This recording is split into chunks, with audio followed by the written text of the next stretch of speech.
The first thing that told me something was wrong wasn't the view. It was the sound. As I rolled down the old gravel road leading to my farmhouse, the familiar soft crunch under my tires felt different, almost muted beneath a deeper metallic roar. It sounded like machines gnawing into the earth. I slowed the truck, leaned forward and sniffed instinctively. Diesel. Hot metal. Burned soil. None of it belonged to my land. My land always smelled like wheat and dry wind, like the memory of every harvest my grandfather taught me to respect. That morning, all I smelled was destruction. When I crested the small ridge near the pecan tree, the breath slammed out of me so hard I had to grip the wheel. My fields, my family's fields, were gone. In their place towered a sprawling construction site that looked like it had already been alive for months. Bulldozers chewed through what had once been fertile rows. Excavators swung giant steel jaws that shattered the quiet my land had always held for generations. Fences wrapped the perimeter, each draped with bold banners announcing Willow Creek Plaza, as if the ground beneath them was theirs to rename. A mall. A mall on my soil. I stepped out of the truck slowly, feeling gravel shift under my boots like the land itself was flinching. For a second, I wondered if I'd somehow driven onto the wrong property. But the old pecan tree was there. The curve of the ridge. The orientation of the fields. Everything was familiar except the nightmare being built on top of it. A foreman in a neon vest noticed me standing near the fence line and walked over with the casual confidence of someone who believed he belonged there more than I did. "You looking for someone?" he asked. "Yeah," I said, my voice tight. "For the person who thinks they own this land." He gave a puzzled chuckle. "You the owner of parcel 1186? "I've owned it my entire life," I said. "My father owned it before me. His father before him. This is Miller land." The foreman's face shifted from friendly to uncomfortable. We were told the HOA had the rights. Permits are approved. Everything is above board." The HOA. Karen Monroe's HOA. The same woman who once fined me for storing a tractor too close to my barn. The same woman who insisted my fence stain didn't match the community's tone. Rage shot through my chest, like a nail. I didn't say another word. I walked straight toward the line of luxury construction trailers sitting at the far end of the site. Before the receptionist inside could finish her polite greeting, I pushed through the frosted glass door marked Board and Development. Karen Monroe stood behind a polished desk, perfectly dressed like she'd just stepped out of a magazine shoot. When she saw me, her eyes lit up with a smug satisfaction I'd only ever seen in people too ignorant to realize they'd stepped into quicksand. "Well, Ethan," she said. "Welcome home." "What the hell are you doing on my land?" I demanded. She slid a folder toward me with slow, rehearsed confidence. "Your parcel was considered abandoned and rezoned. Everything is approved." I flipped through the papers. No signature. No sale. No consent. Just lies pretending to be legal. Hours later, back at my torn-up farmhouse, I began digging through my old file cabinets, desperate to find anything that proved what I already knew. My hands finally closed around the original deed, thick with age and history, but attached to it was something else. Something I'd never seen before. A faded document tucked behind the deed, sealed in my grandfather's handwriting. The moment I unfolded that faded document, something in my chest tightened, like the house itself was holding its breath with me. The paper was yellowed, edges frayed, and the ink looked like it had been written by a man who pressed every letter with purpose. My grandfather's handwriting was unmistakable. Sharp, stubborn strokes, the same handwriting he used on the notes he'd leave for me on the kitchen table. But this wasn't a note. It was something formal, something official, and yet, something I'd never seen before. A clause. A paragraph so dense I had to hold it close to the lamp just to read it clearly.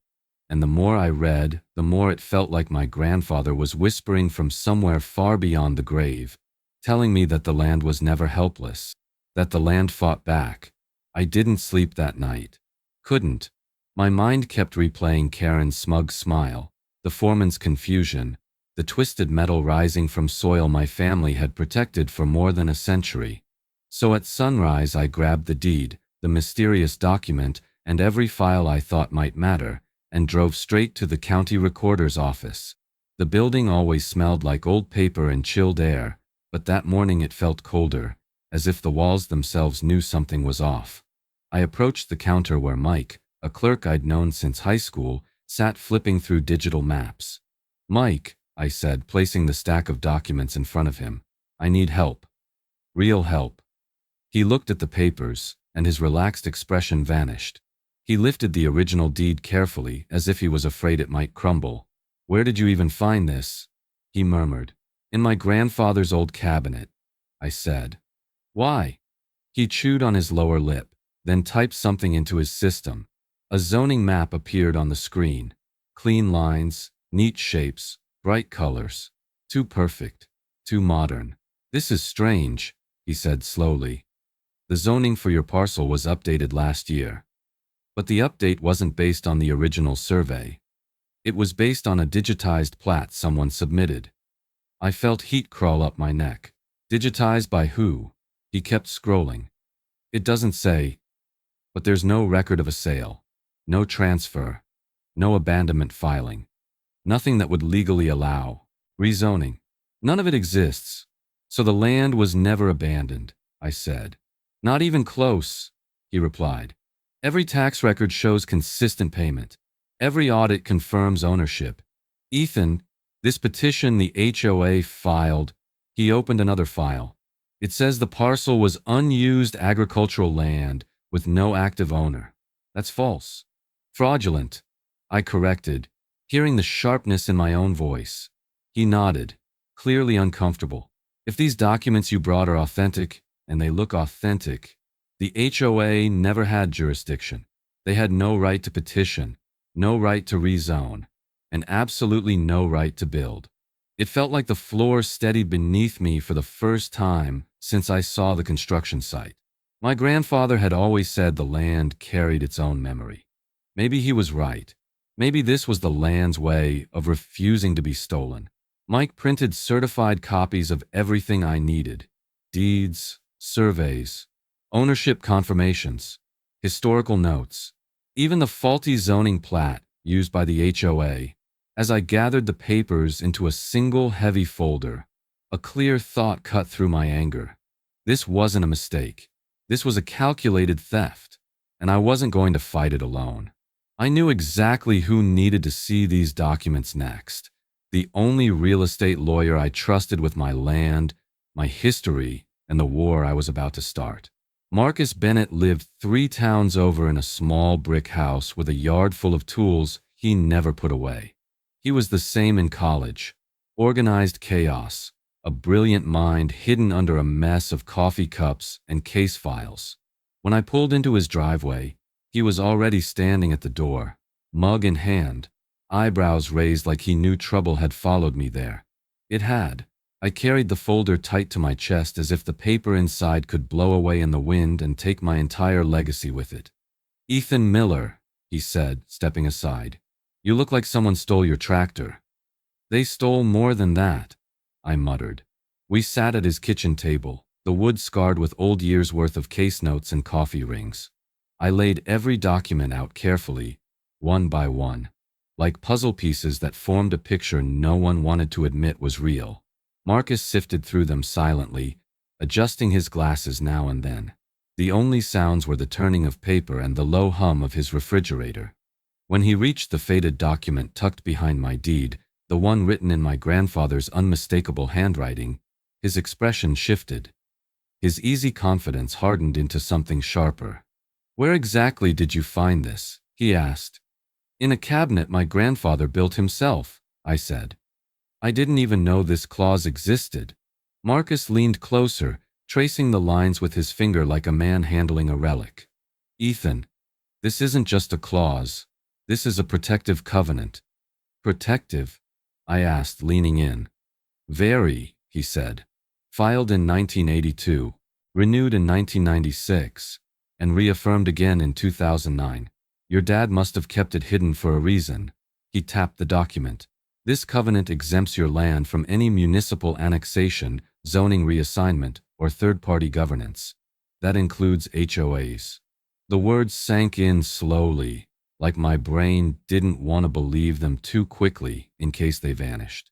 So the HOA never had a say in anything? Not 1 inch, Marcus replied. They can't levy fines, impose rules, claim ownership, or petition for development. Legally, your land sits outside their jurisdiction like a castle surrounded by a moat. For the first time in days, I felt a breath leave my chest that didn't hurt. But Marcus wasn't finished. He flipped to the final paragraph, the one with the faintest ink and the strongest impact. This, he said slowly, is the real bombshell. I leaned over the page with him. The sentence was simple, but the meaning struck like lightning.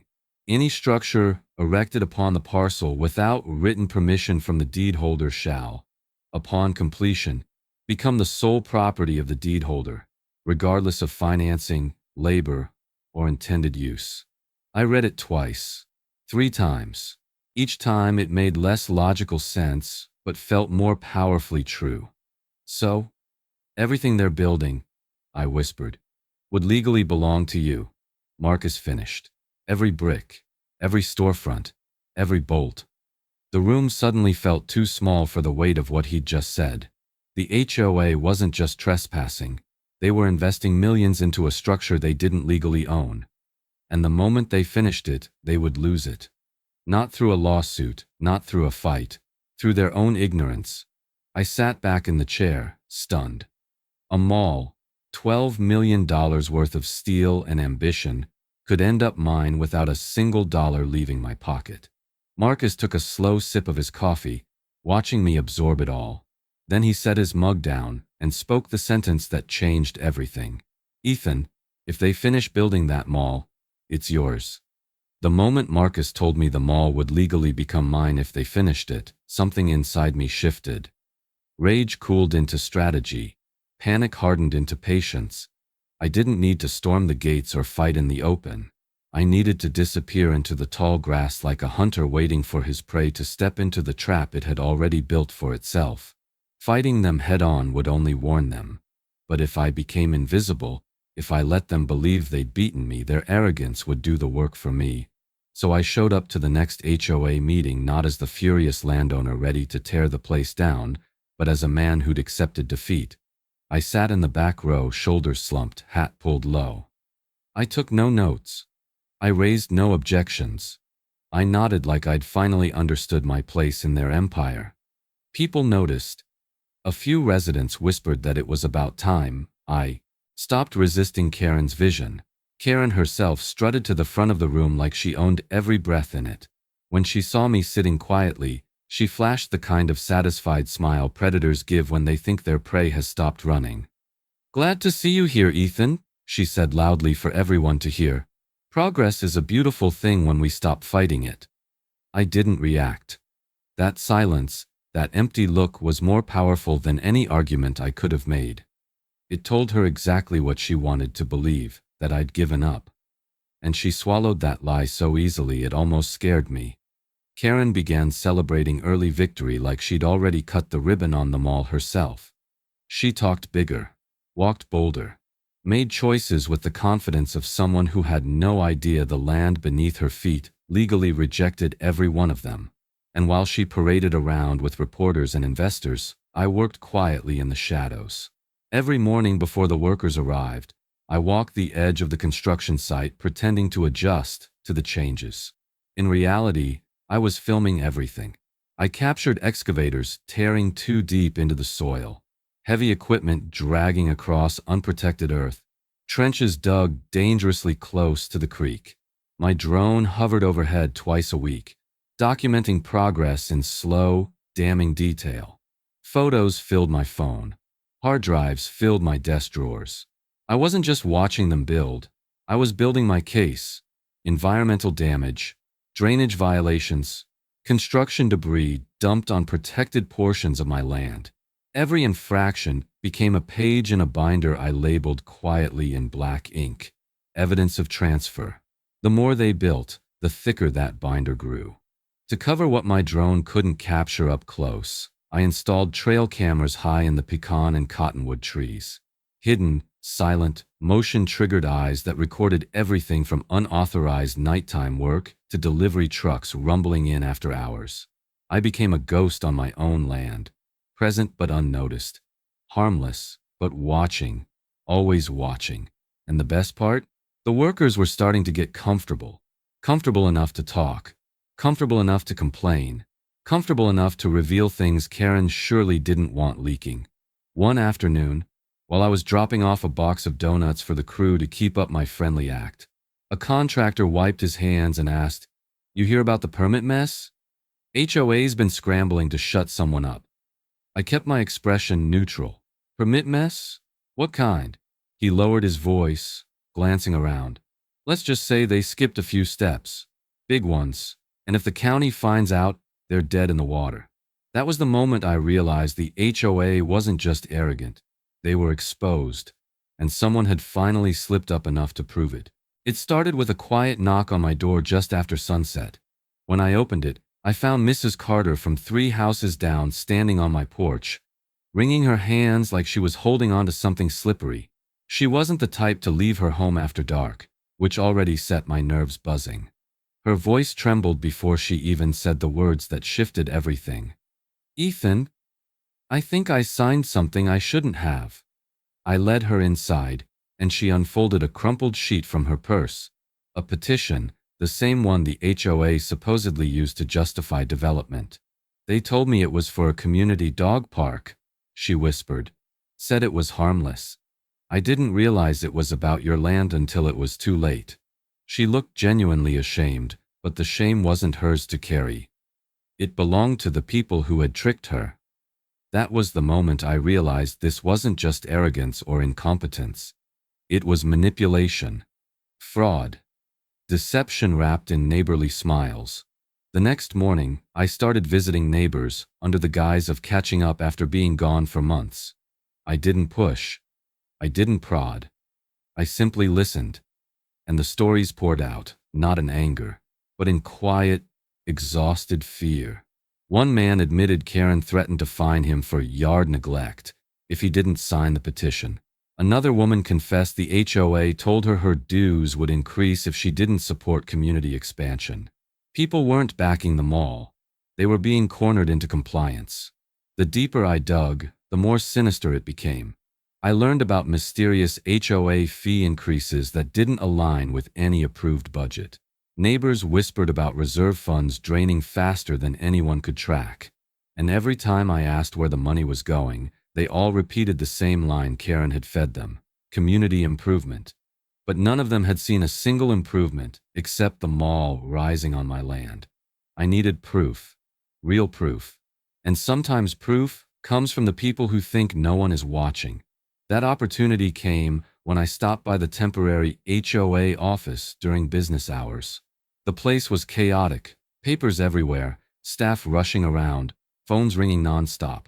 While waiting for Karen's assistant to pretend he didn't see me, I wandered near the copier. On top of it sat a thick stack of papers someone forgot to collect. The title stamped on the first page stopped me cold: Budget Ledger, Internal Use Only. I slid the stack into my folder without a second thought and walked out before anyone noticed. Later, at home, I spread the pages across my kitchen table. What I found made my hands curl into fists. Tens of thousands labeled as consulting fees, sent to a company owned by Karen's brother. Security expenses that matched the payment schedule on Karen's leased BMW. Landscaping fees that went to a contractor who never touched a single property outside the mall site. The HOA wasn't just mismanaging funds. They were using residents' money to build a private empire on mine. At this point, I knew Karen wasn't just corrupt. She was confident. She believed she was untouchable. But confidence without intelligence is a dangerous mix, and she'd gotten sloppy.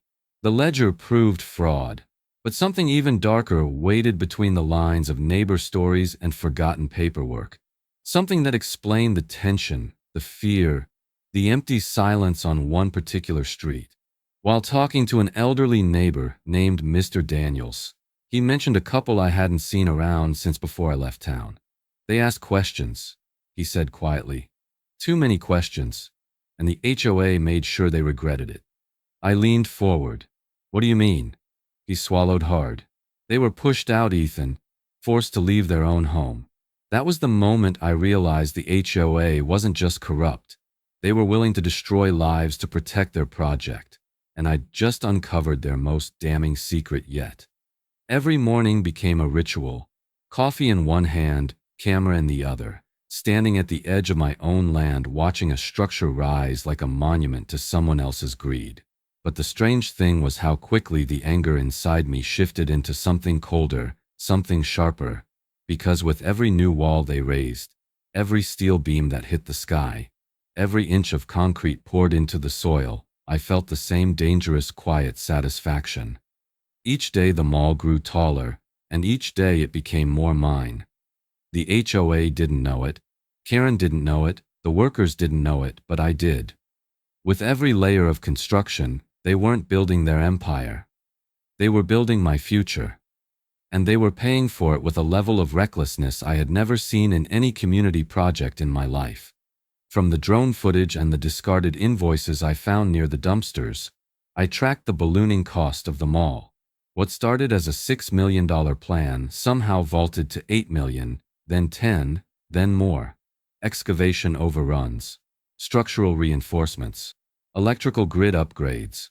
My binder filled with photos of the shipments, date stamps on deliveries, budget breakdowns left behind by careless hands. The HOA was siphoning money from the reserve funds so fast it was like a hole had been punched in the bottom of their financial ship. Permits were skipped, approvals ignored, county inspections delayed or bypassed. Contractors whispered about signatures forged under pressure. I even caught one crew rerouting stormwater through a trench they had absolutely no permission to dig, carving into protected land like it was just another patch of dirt. They weren't only building illegally, they were writing me a legal victory with every violation. Meanwhile, Karen Monroe transformed herself into the self-appointed queen of progress. Every week, another interview, another article, another photo op in her perfectly pressed blazer and bright white hard hat. She posed in front of the mall like she'd built it with her own hands. She bragged about vision, leadership, and community advancement, while standing on a foundation she had no rightful claim to. I clipped every article and saved every interview. Her voice, smug, airy, dripping with rehearsed certainty, would play beautifully in court if it came to that. While she celebrated, I stayed in the shadows. I kept filming, recording, documenting. Even now, the trail cams blinked quietly from the trees, catching nighttime activity when contractors worked past legal hours to meet deadlines. The drone captured aerial shots of each phase. Walls going up, roofing laid down, HVAC units hauled in and bolted to massive steel frames. The mall was no longer just a blueprint. It was a living, breathing thing made of glass, metal, electrical arteries, and a beating mechanical heart, and all of it sat firmly on the land that would legally claim it the moment construction ended.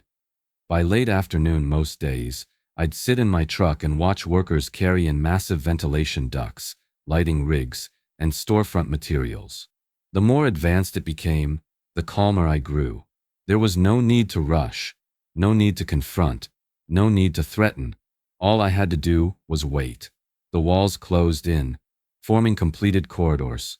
The roof sealed. The parking lot was paved and striped. Signage posts stood ready for branding. Even the landscaping had begun. Ironic, considering they'd destroyed mine. But the moment that made my heart pause was when I saw unfamiliar vans pulling into the lot. People unloading boxes. Workers installing shelving units. Interior lights flickering on for the first time. Tenants. They were preparing for soft openings, meaning the mall, the entire multi-million-dollar structure, was almost complete. And once they tightened the final bolt, everything they'd built would legally become mine. The countdown had started. The HOA held a community barbecue 2 weeks before the grand opening, calling it a celebration of unity and progress. But the moment I walked into the park, the mood felt off. People smiled, but their eyes were tired. Conversations were hushed. Parents stood in small circles whispering about fee increases and strange letters from the HOA. The scent of grilled burgers hung in the air, but underneath it was something sour.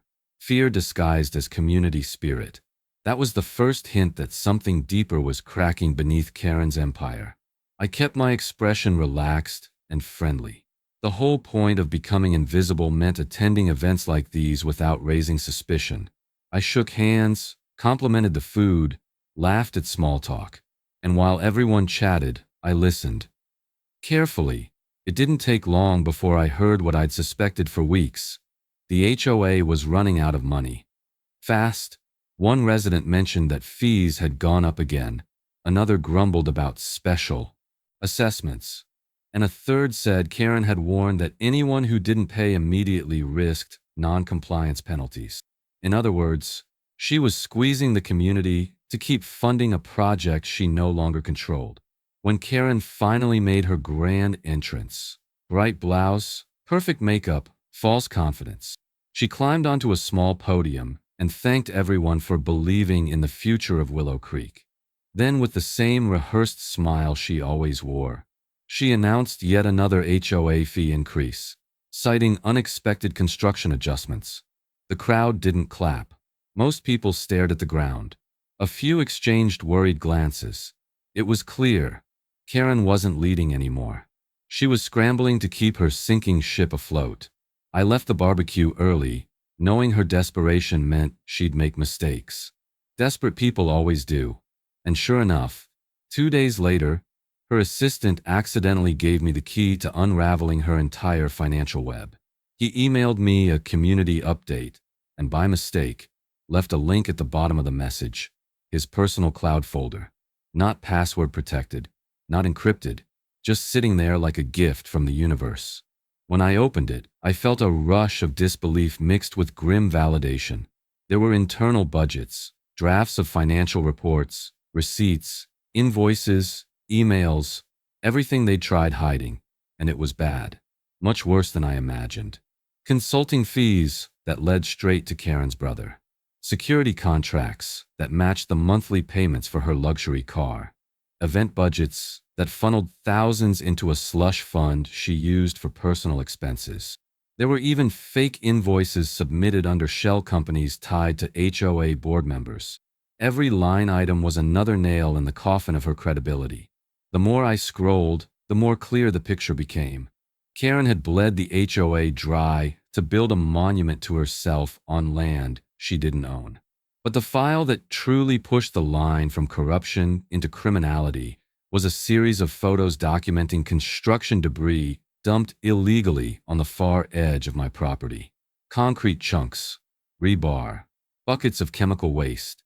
It was clear they were cutting corners wherever possible, hiding the mess where no one would notice, or so they thought. I spent hours that night printing documents, screenshots, budget sheets, emails, and photos.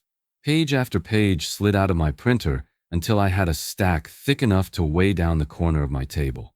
When I finally organized it all into a binder, I wrote 2 words on the cover with a permanent marker. Final evidence. After I closed the binder, I walked to the calendar hanging beside my refrigerator. The date of the grand opening was circled in blue ink from the flyer Karen had passed out at the barbecue. But that mark wasn't bold enough anymore.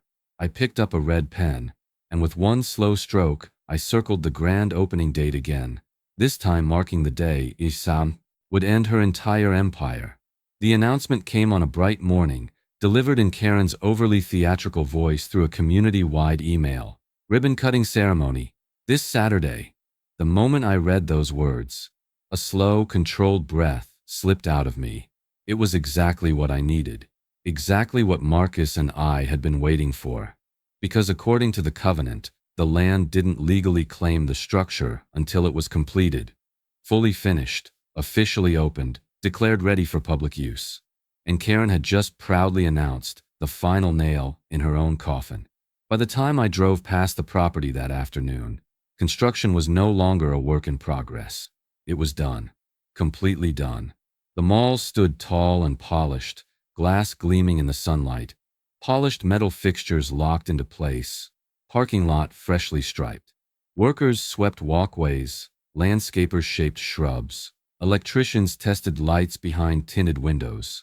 The Willow Creek Plaza sign hung boldly above the main entrance like a crown perched on stolen land. It was a finished empire, finished, and therefore legally mine. Karen strutted across the lot with clipboards and a camera crew following her like she was the mayor herself. She pointed at storefronts, smiled at construction supervisors, and waved at early tenants moving merchandise inside. Her arrogance wasn't subtle anymore. It radiated off her like heat. She believed she had won. She believed she'd outsmarted me, outmaneuvered the county, and built a legacy none of us could challenge. She had no idea that every brick behind her stood on a foundation older and stronger than her ego. My family's land. That night, I drove to Marcus's house with a thick binder under my arm. When he opened the door and saw my expression, he didn't need to ask. He knew. We laid everything out on his dining table.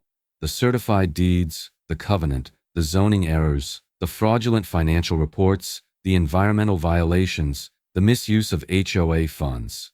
Every piece was organized and labeled with the methodical precision of someone who wasn't preparing for a fight. I was preparing for the endgame. Marcus slid a stack of freshly printed legal packets toward me. "These are ready," he said. "All you have to do is deliver them at the right moment." "The ribbon cutting?" I asked. He nodded. "Let them declare the mall officially open. The second they do, the reversion clause activates. The structure becomes yours whether they like it or not." The thought alone sent a strange calm through me. Steady, deliberate, powerful. I had never felt so in control. Not angry, not desperate, not afraid, just patient. Karen had spent months building her empire on my land. She'd poured money, time, and community goodwill into the mall. And now she was about to hand it to me in front of the mayor, the press, and the entire neighborhood. As the week dragged on, her arrogance reached new heights. She posted videos celebrating the future of Willow Creek. She gave interviews praising her leadership. She drove around the neighborhood greeting residents like she was preparing for a victory parade. And all the while, I smiled, nodded, stayed silent, invisible, the perfect losing opponent. Inside, my confidence grew with every passing hour. I no longer felt like a man fighting to reclaim what was his. I felt like a man watching the final pieces of a trap fall into place exactly as intended. But even with everything ready, documents sealed, strategy perfected, evidence compiled, I knew one final move remained before the grand opening could begin. A move that would bring Karen face to face with her downfall before she even stepped up to the ribbon.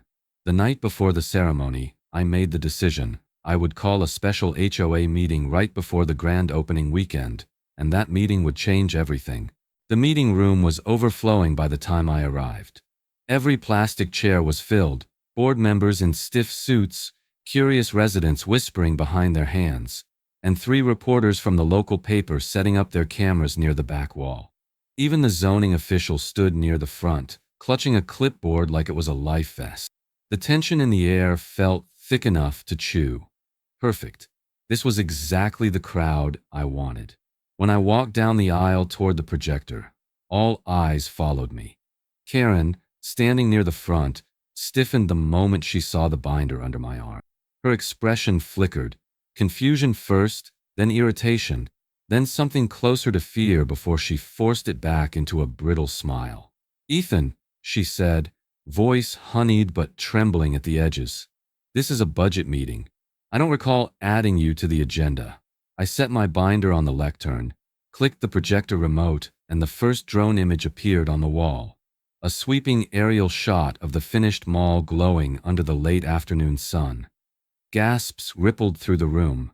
The photograph looked like a declaration, the kind written in steel and glass. "We're not discussing the budget tonight," I said calmly. "We're discussing this." Murmurs swelled. Karen stepped forward, trying to reclaim control. "Ethan, the mall construction is a closed issue. The community voted, the permits were approved." I raised a hand, and silence fell like a curtain. Before any of that, I said, you should have verified one thing. I clicked again. The projector flashed to the certified deed, my family name, the original parcel number, the date from more than a century ago, signed by my grandfather, signed by my father, finally, signed by me. This land has been in my family since 1904, I said. It was never sold, never transferred, never abandoned. I turned toward the zoning official, and none of that was verified before permits were issued. He paled instantly, eyes darting from the screen to Karen. I clicked again. This time the protective covenant appeared, highlighted in yellow. This document, I continued, filed in 1982 and reaffirmed twice, exempts my land from any municipal annexation, zoning reassignment, or governance by third parties, including homeowners associations. Half the room erupted. The other half went dead silent. Karen's voice wavered. That can't be correct.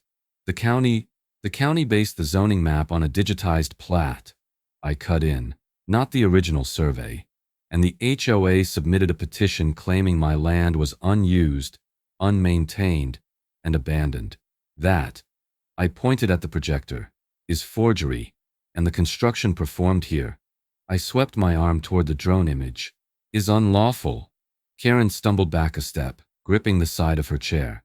But that, I said, clicking once more, isn't even the part that matters most. The final slide appeared, the reversion clause, the paragraph in faint ink, the one Marcus had read with that slow grin. As of the moment construction was completed, I read aloud, any structure built on my land without written permission becomes my sole property. Permanently. The room exploded. Voices overlapping, reporters scribbling, cameras flashing. Karen's knees buckled, and she dropped into her chair, staring blankly at the screen. I leaned forward, lowering my voice, just enough to slice through the chaos. Every storefront, every pipe, every brick, the entire mall legally belongs to me. The zoning official rubbed his forehead like he'd been hit with a hammer. My office never should have. His voice trailed off as reality hit him. Karen's mouth opened, but no sound came out. She looked like a queen watching her castle collapse stone by stone. I let the noise settle before reaching into my binder. There was one more document, one that would shatter any hope Karen had left. I pulled out an offer letter from a national investment company prepared to buy the entire mall for millions, and the room fell silent all over again. The headlines hit the news cycle less than 24 hours after the meeting. I woke up to my phone vibrating nonstop, screen glowing with notifications from every local channel. The phrases repeated across each headline like an echo chamber exploding through the county. Mall built illegally on private land. HOA under investigation for fraud. President accused of misusing community funds. Seeing those words in print didn't surprise me. What surprised me was how fast it all happened. Karen's empire didn't crumble slowly. It folded like wet paper in a storm. By noon, reporters crowded outside the HOA office demanding statements. Karen tried to push through the crowd, chin high, sunglasses on, but the moment cameras flashed in her direction, I saw it, the fear she'd been hiding behind that forced confidence. Residents stood across the street, watching her with cold, betrayed eyes. People who once sat at her meetings nodding obediently now whispered sharply to each other, pointing, shaking their heads. They weren't afraid of her anymore. They were angry. The county announced an immediate investigation. Inspectors swarmed the construction site, digging through permit files, interviewing workers, reviewing bank statements. I watched them from the edge of my property, arms crossed, feeling the weight of generational justice press into my shoulders. For the first time in months, the land felt calm beneath my feet, almost like it was relieved. HOA board members began abandoning Karen faster than she could call emergency meetings. First, the treasurer resigned, claiming he'd been misled. Then the vice president stepped down with a vague statement about personal reasons. Even Karen's closest allies started backing away, each one trying to save themselves. Before the fire reached their doorstep, the cracks in her power became fractures, then full breaks. A few days later, an emergency HOA meeting was announced, this time without Karen leading it. The community room filled just as it had when I revealed the truth, except now there was no arrogance, no smug smiles, no rehearsed speeches, just exhaustion, just betrayal, and a deep simmering anger directed at the woman who had dragged them all into this mess. When Karen finally walked in, the room went silent. She looked smaller, somehow diminished, like she was holding herself together with thread. The board didn't waste time.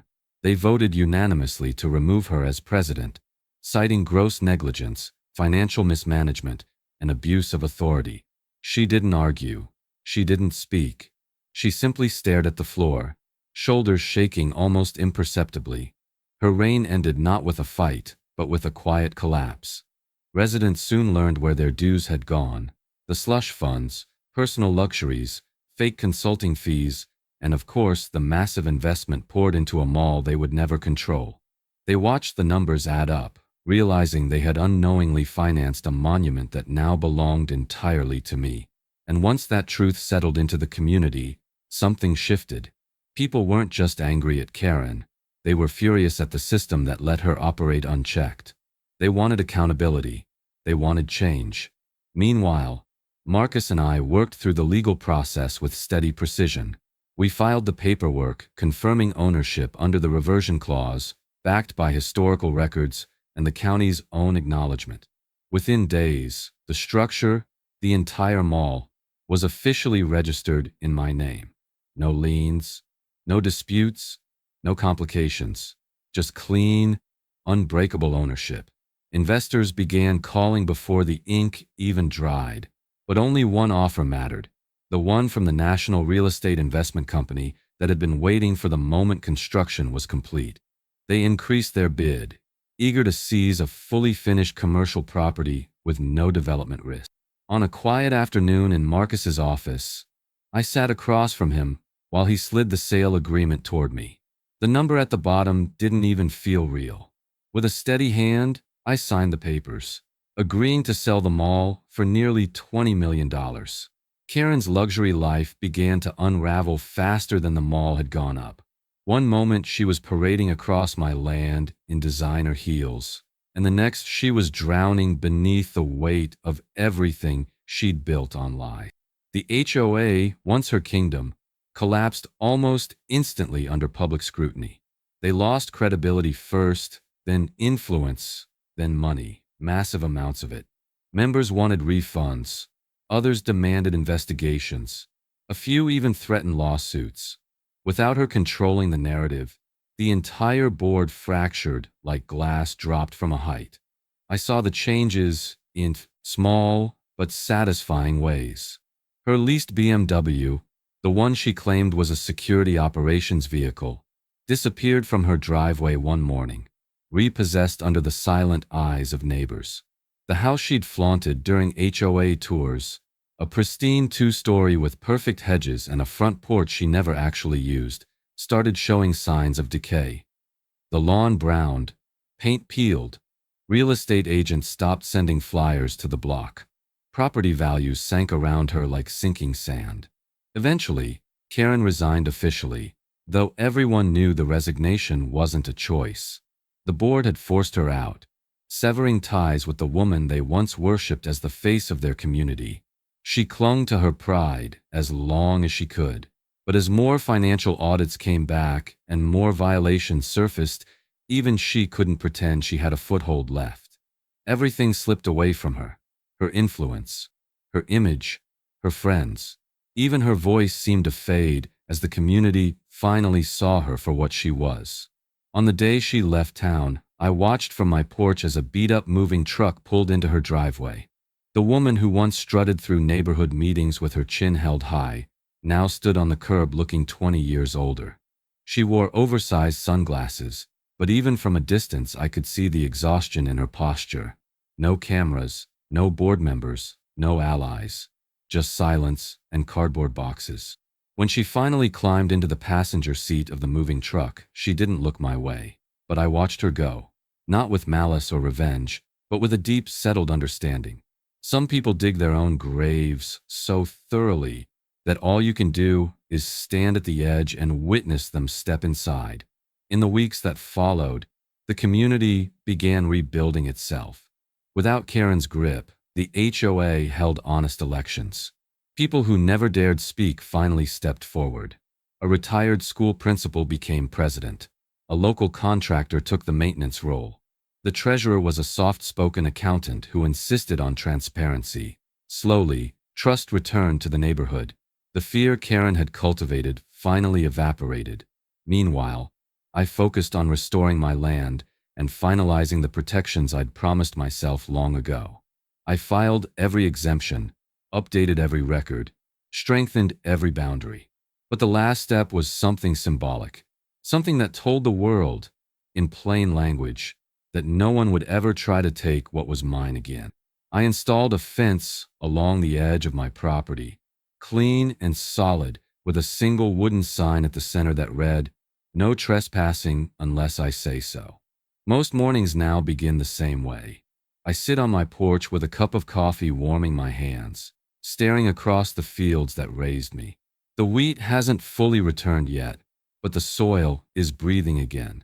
And beyond those quiet rows, I can see the mall, my mall, standing tall in the early light. Contractors polish the glass panels, buff the chrome handles, and sweep the walkways before the stores open. I watch them from a distance, not out of pride, but out of something deeper, something that feels like justice settling into place after a long journey. People ask me sometimes if it feels strange owning something so massive, something so public, something that was built without my permission. But what they don't understand is that land remembers. It holds every decision, every sacrifice, every name written on its deeds. My grandfather taught me that long before I ever learned how to operate a tractor. He told me the soil keeps score, and that if you respect it, it will take care of you when the world tries to take something away. He wasn't wrong. After the sale finalized, I didn't rush out to spend the money. I didn't buy a new house or move to the city or chase some new dream. Instead, I came home. I restored the farmhouse board by board, repairing the roof, sanding the floors, repainting the walls, not to increase its value, but to honor the generations that lived and died here. I fixed the porch steps my father built. I polished the banister my grandfather carved. I reinforced the beams that held my childhood in their shadows. It wasn't about profit, it was about legacy, about making sure this land never fell into the wrong hands again. I strengthened every legal protection imaginable, filed exemptions, renewed covenants, added layers of documentation that would outlive me. No HOA, no board, no ambitious president would ever be able to touch this property again. People call it overkill. I call it certainty. And something interesting happened in the neighborhood after everything settled. People who once avoided eye contact now wave when they pass. Folks who used to whisper behind closed doors now stop by with fresh bread, ask about the land, share their own frustrations with the old HOA. Respect grew in a way I never asked for and never expected. Not because I want to fight, but because I exposed the truth. And in a place where fear once dominated every HOA meeting, truth felt like clean air for everyone. When I look back on everything, I realize it was never about the money. The 20 million was a reward, sure, but not the victory. The real victory was proving that land, true land, protected land, can't be stolen by signatures forged in the dark or votes manipulated by fear. The deed always wins because the truth beneath it is older and stronger than greed. And now, before we close this chapter, I want to ask you something. If you were in my shoes, if someone tried to bury your legacy under concrete and lies, what would you have done? Would you fight loudly or wait quietly the way I did? Let me know. Like the video, subscribe to the channel, share the story with someone who's been burned by an HOA, and stay tuned Because the next case of corruption I uncovered makes this one look tame. You don't want to miss what happens next.